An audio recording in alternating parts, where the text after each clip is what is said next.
Bismillahirrahmanirrahim.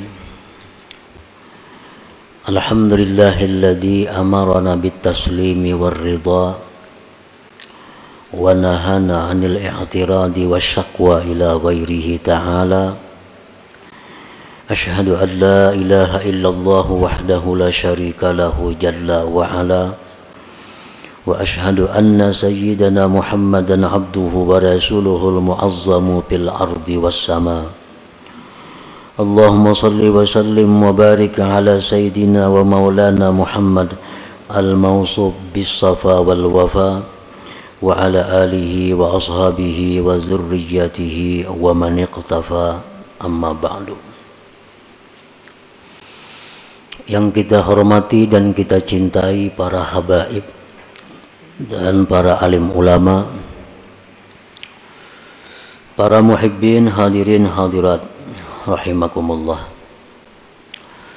Alhamdulillah, puji dan syukur terlebih dahulu kita haturkan kehadirat Allah Subhanahu wa ta'ala yang telah mengumpulkan kita di dalam majlis ilmu ini, dan kita berharap kepada Allah agar selalu dikumpulkan dalam kebaikan dan takwa. Puji dan syukur pula kita haturkan kehadirat Allah Subhanahu wa ta'ala yang mana pada saat ini telah menempatkan kita dalam posisi talabatul ilm, dalam kedudukan penuntut ilmu. Dan kita memohon kepada Allah di majelis yang penuh berkah ini agar kita selalu ditempatkan Allah dalam kedudukan penuntut ilmu sampai akhir hayat kita. Dan yang lebih penting dari itu, kita minta kepada Allah agar bisa mengamalkan ilmu yang diberikan Allah Subhanahu wa ta'ala kepada kita ini. Salawat dan salam kita haturkan kepada junjungan kita Nabi besar Muhammad sallallahu alaihi wasallam dan kepada seluruh keluarga, para sahabat, zuriat dan pengikut beliau sampai hari kiamat nanti. Para muhibbin rahimakumullah, al-hikmatus sabi'ata asyarah min al-hikamil ataiyah. Qala al-imam Ahmad bin Athaillah as-Sakandari rahimahullah wa nafa'ana bi ulumi. Hikmah yang ke-17 dari Al-Hikam, berkata pengarangnya Al-Imam Ahmad bin Athaillah as-Sakandari rahimahullah,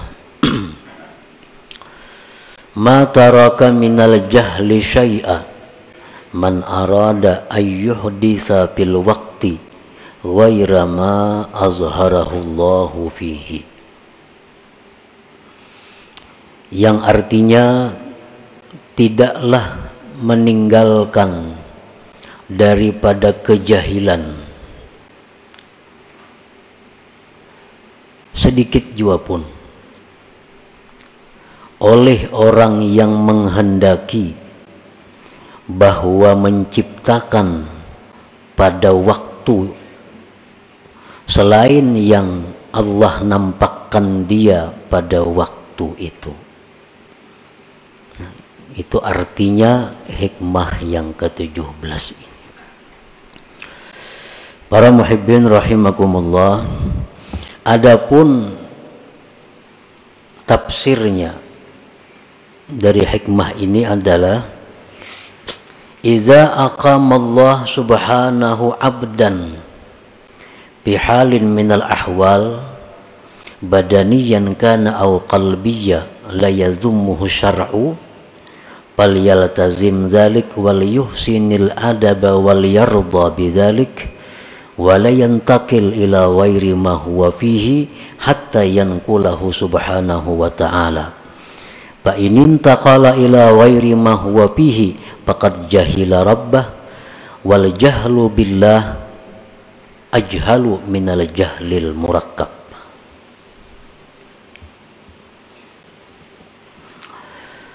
Apabila Allah Subhanahu wa ta'ala menempatkan seorang hambanya pada satu keadaan daripada keadaan-keadaan, baik keadaan itu bersifat badan atau bersifat hati,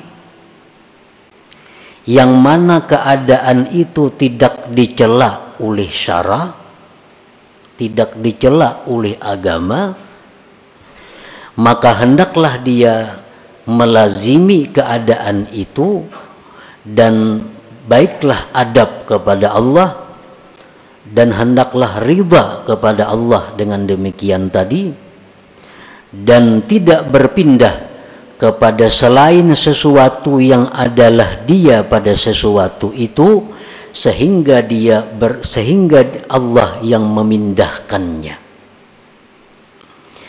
Apabila dia berpindah kepada selain sesuatu yang adalah dia pada sesuatu itu, maka berarti dia jahil dengan Tuhannya. Jahil dengan Allah itu lebih jahil daripada jahil murakkab. Nah, itu salah satu di antara sekian banyak tafsir uraian daripada hikmah yang ke-17 ini. Seorang hamba, ini hikmah yang ke-17 adalah merupakan adab. Adab seorang hamba Allah kepada Allah. Tata kerama bagaimana seorang hamba yang baik itu dengan Allah.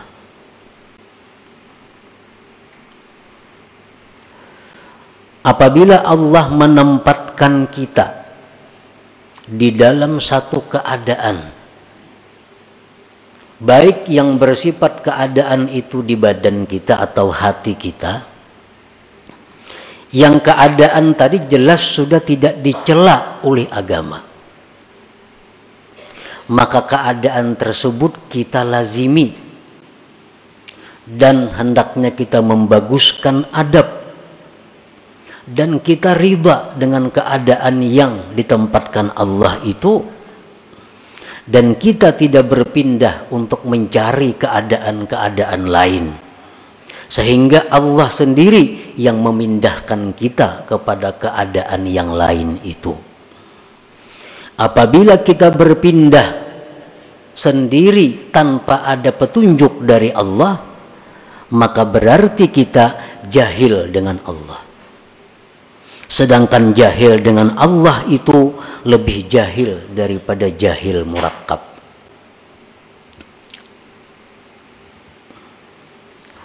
Jahil itu ada yang disebut jahil basit.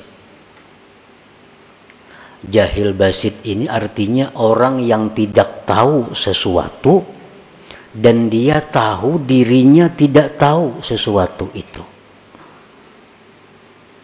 Contohnya, ujar orang, ikam tahulah nangaran sepeda motor itu. Tahulah ikam nangaran sepeda motor. Ujarnya kada tahu. Ujarnya kada tahu. Ini ngarannya jahil basir. Orang yang kada tahu dan dia tahu bahwa dia kada tahu. Tahulah sepeda motor, kada tahu, habis sudah kisahnya. Ini jahil yang paling inting. Dan kadang-kadang jahil seperti ini dalam beberapa hal terpuji. Jahil yang kedua adalah jahil murakkab. Orang ini tidak tahu dan dia tidak tahu dirinya tidak tahu. Ini berat jahilnya. Kada tahu lawan sesuatu dan inya kada tahu bahwa dirinya itu kada tahu. Ujar orang, ikam tahulah sepeda motor. Tahu ay. Mananya? Tuh, menunjuk ke kambing. Menunjuk ke kambing. Berarti orang ini jahilnya double. Lawan kambing kada tahu, lawan sepeda motor kada tahu, lawan dirinya jahil kada tahu. Nah, ini ngarannya jahil murakkab. Yang lebih jahil dari jahil murakkab ini ada lagi. Orang yang jahil dengan Allah. Orang yang tidak tahu bahwa Allah yang menciptakan dia.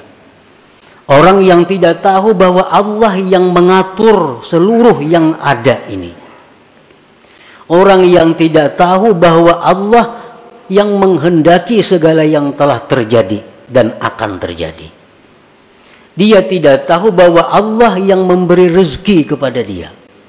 Dia tidak tahu bahwa Allah yang menghidupkan dia. Dia tidak tahu bahwa Allah yang mematikan dia. Nah, jahil terhadap Allah ini lebih jahil daripada jahil murakkab tadi.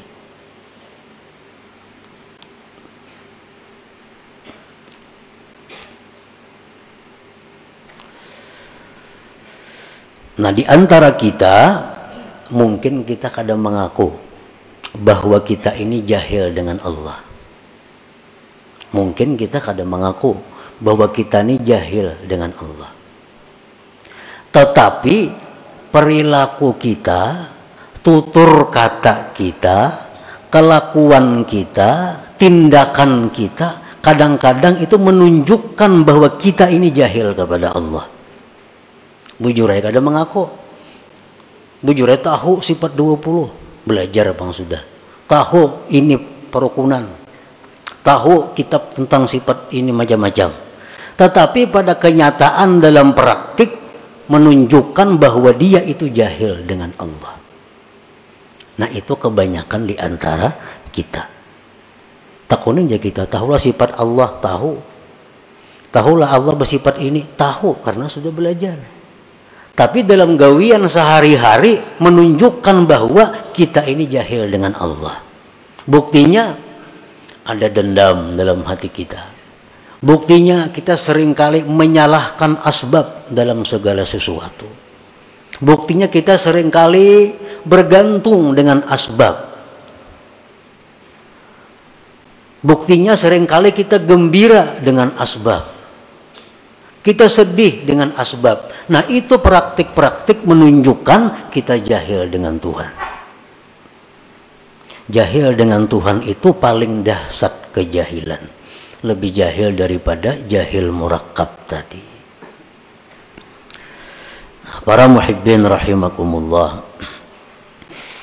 Nah, kemudian contoh-contoh di antara hikmah yang ke-17 ini.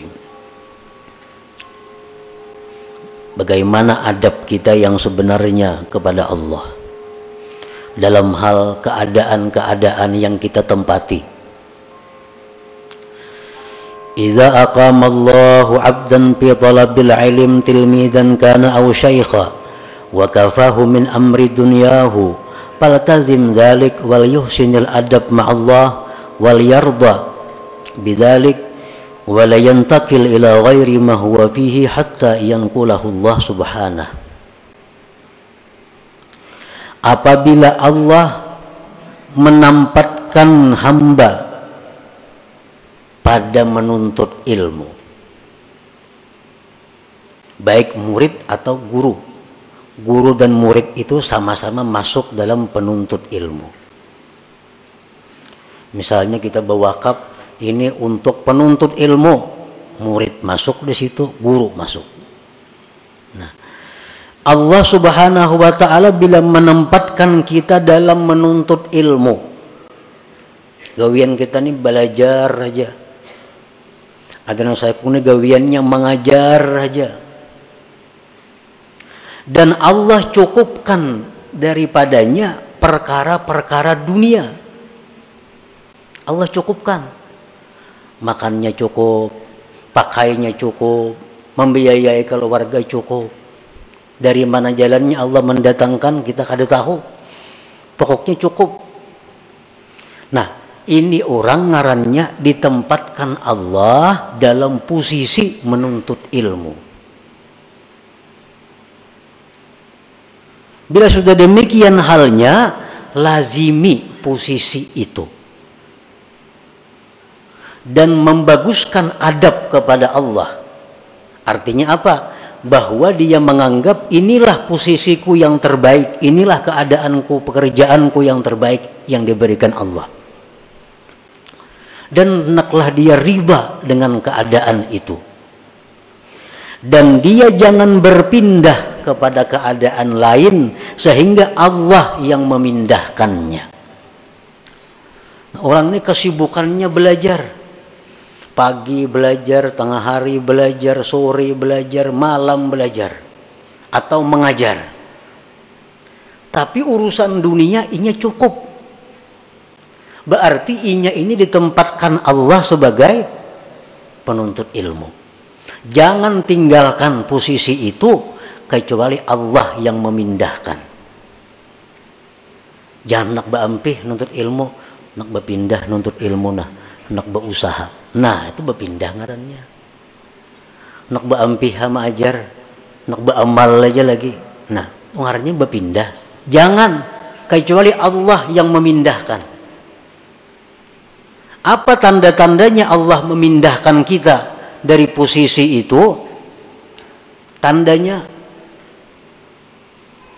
dulu orang belajar lawan kita. Nah, sekarang orang kada ada lagi yang belajar lawan kita, ampihan. Asalnya pesantren ini hibak. Wah, ini tinggal berdua bertiga lagi. Nah, itu adalah berarti Allah menyuruh kita pindah daripada posisi itu. Ke posisi mana kita pindah? Apabila Allah mencukupkan urusan dunia kepada kita, berarti kita mesti pindah ke posisi hanya menghadap Allah, menghabiskan waktu berzikir, beribadah kepada Allah. Kada perlu lagi mengajar, karena ini sudah isyarat dari Allah pindah. Artinya selama kita mengajar dan banyak haja orang nang mau belajar lawan inya, duniawi dicukupi Allah, berarti orang ini masih ditempatkan Allah di posisi itu. Jangan hendak berampi-ampi mengajar.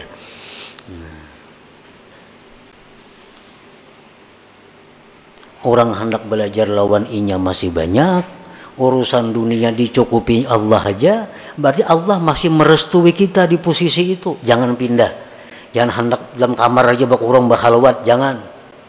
Karena Allah masih menghendaki kita di posisi itu. Nah, kalau kita berpindah karena banyaknya menghadapi tantangan, banyaknya menghadapi rintangan, mah aku sudah ampih sama ajar muyak enggak ini acaranya. Bubar belajaran, aku nak istirahat, masuk kamar. Nah, ini orang ngarannya kada beradab dengan Allah. Karena pindah posisi tanpa dipindahkan oleh Allah Subhanahu wa ta'ala. Nah, inilah salah satu contoh adab seseorang kepada yang dipilihkan oleh Allah. Contoh lain lagi. Wa idza aqama Allahu 'abdan fi tijaratin aw sun'atin ma'as salamah fi dinihi wal muhafazah ala awradihi wal kifayah ala mu'nati man talzamuhu mu'natuhu falyaltazim dzalik wal yuhsinil adab ma'allah wal yarda bidzalik wa la yantakil ila ghairi ma huwa fihi hatta yanqulahu Allah subhanahu. Apabila Allah menempatkan seseorang hamba dalam perdagangan atau pekerjaan lain, kita ditempatkan Allah jadi pedagang atau pengusaha lainnya. Dalam berdagang itu, bekerja itu, agama kita ini selamat. Agama selamat. Artinya usaha-usaha kita ini tidak melanggar hukum Allah. Kan kadang-kadang ada usaha tuh nang bila kada melanggar hukum Tuhan kada dapat. Bila orang kada menyuguk kada dapat gawian. Nah, itu ada usaha. Ini sudah jelas Allah kada menempatkan di situ. Nah, usahanya ini dalam menjalankan usaha itu agamanya selamat. Nang haram-haram kada digawinya, kawah aja, maju aja usahanya. yang wajib-wajib kada ditinggalakannya, maju aja usahanya. Dan mengekali wirid-wiridnya, wirid kada terganggu. Sembahyang berjamaah 5 waktu kada terganggu. Membaca Quran hari-hari sekian juz kada terganggu. Salawat sekian kada terganggu. Zikir kada terganggu. Ke majelis taklim kada terganggu. Dan usaha tadi mencukupi menghidupi keluarganya. Nah, berarti orang ini ditempatkan Allah pada posisi berdagang atau bekerja. Usaha untungnya cukup membiayai hidup sekeluargaan. Dalam menjalankan usaha itunya kada ada berdusta. Payu aja kada berdusta, kada menyuguk, nang wajib tak kerja akan, sembahyang berjamaah terlaksana, menuntut ilmu kawa, wirid-wirid tak baca. Berarti dia ditempatkan Allah di situ. Jangan hendak pindah. Jangan hendak pindah kecuali Allah yang memindah. Apa tandanya Allah memindah? Apabila antara lain dalam menjalankan usaha itu sudah kada kau menghindari nang haram. Nah, usaha aku ini bila kada menggawi nang haram kada jalan. Ya tadi bila kada nyuguk kada dapat duit. Adalah gawian nang kaya itu banyak. 10% dengan kepala ini, 10%, 2% dengan kepala ini, kepala dinas ini. Bila kada kaya itu kada dapat gawian. Nah, ini menunjukkan usaha ini tidak diridhai Allah. Nah, kalau demikian halnya dia wajib pindah usaha lain. Nah, itu alamat artinya Allah menyuruh pindah. Nah, cari pekerjaan-pekerjaan lain.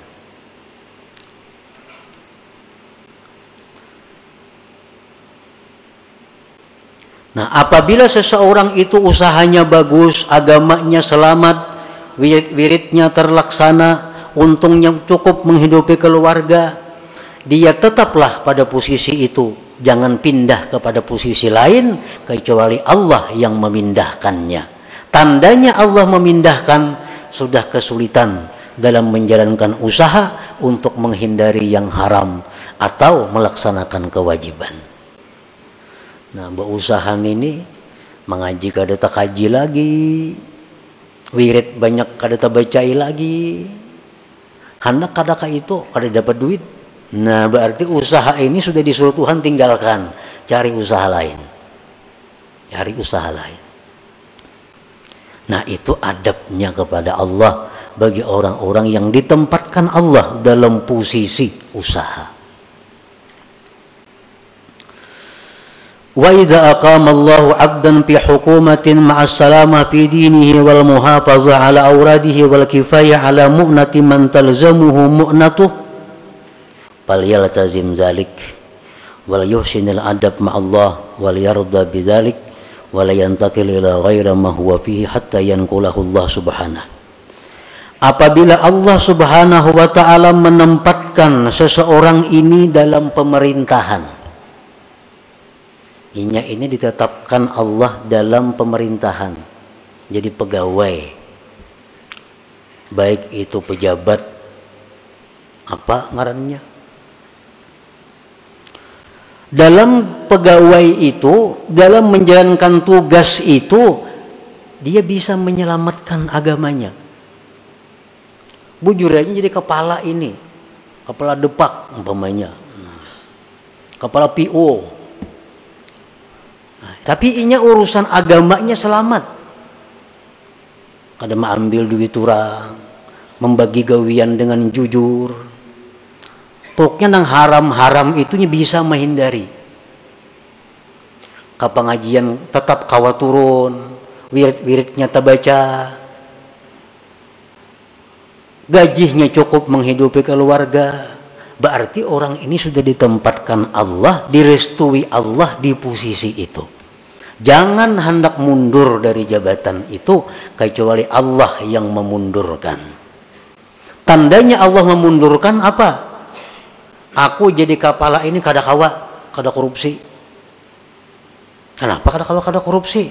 Busku menyuruh korupsi. Hendak kada ku intain ini kayak pemberiin yang di atas. Nah, kada kawa. Makanya yang di atasnya kadang-kadang hendak ke Jakarta, minta duit. Mana duitnya? Bila kadang maintai orang. Hendak ke anu. Nah, bila sudah ini terjadi, berarti ini gawian sudah tidak diridai Allah, pindah dari situ. Kalau hendak selamat, hendak sakit, karusakan ada apa-apa juga bang. Ini hendak kisah, hendak selamat nih. Pindah dari posisi itu, cari jabatan-jabatan yang aman. Banyak lagi jabatan yang aman, yang kada berurusan lawan hal-hal itu. Paman sekolah aman jabatan. Bisukan buka kunci sekolahan sekue istirahat, pindah cari posisi yang aman. Nah itulah yang dimaksud oleh hikmah yang ke-17 ini. Nah sekarang kita ukur gawian kita, pekerjaan kita yang ada nih, apakah direstui Allah atau kada? Apakah disuruh Allah pindah atau kada dari pekerjaan sekarang? Ukurannya, apakah agama kita selamat dalam pekerjaan ini? Apakah kita bisa menjaga wirid-wirid kita? Bila bisa, berarti pekerjaan ini diridai Allah. Dan Allah menempatkan kita pada posisi itu. Jangan berpindah-pindah dari situ. Kecuali karena Allah yang memindahkan kita.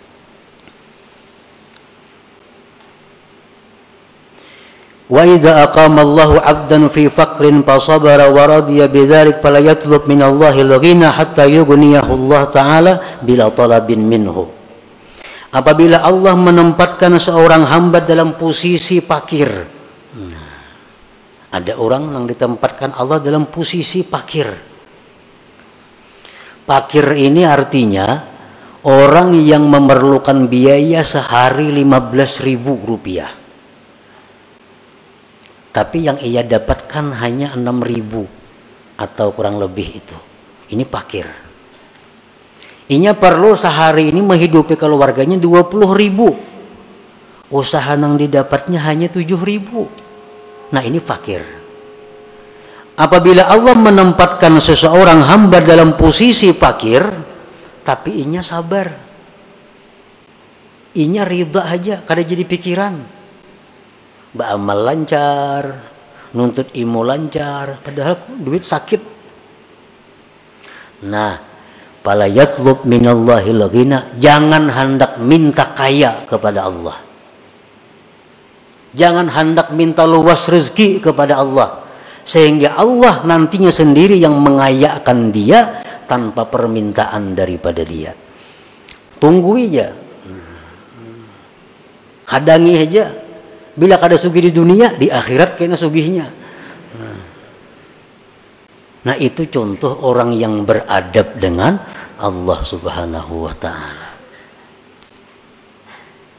Nah ini contoh-contoh yang bersangkutan dengan badan. Wa idza aqama Allahu 'abdan fi hali qabdin fala yatlub minallahi al-basta hatta yanqulahu Allah ila halil basti. Apabila Allah Subhanahu wa ta'ala menempatkan seorang hamba pada keadaan sedih. Nah kadang-kadang bisa datang dalam hati kita ini keadaan kacau. Padahal kada ada sebab apa-apa. Kita kada kekurangan apa, kita kada kehilangan apa, tapi kadang-kadang datang dalam hati kita ada perasaan-perasaan yang sedih, risau. Dalam istilah tasawuf disebut kabat ngarannya. Nah, bila kita datang hal seperti itu, kita jangan hendak menghilangkan itu. Apa nak keluar rumah nah, kepala asa pusing, jangan. Atau berdoa lawan Tuhan, ya Allah hilangkanlah perasaan kada nyaman, jangan. Hadapi perasaan yang kada nyaman itu, sampai kena Allah sendiri yang menggantikan keadaan itu kepada keadaan gembira. Bau berzikir, bau berselawat, sampai kena hati nyaman sorangannya, hati lapang sorangannya. Nah, ini contoh keadaan hati orang yang beradab kepada Allah Subhanahu wa taala. Man arafa rabbahu ahabbah wa man ahabbahu radiya bi hukmillah wa ikhtiyarihi lahu.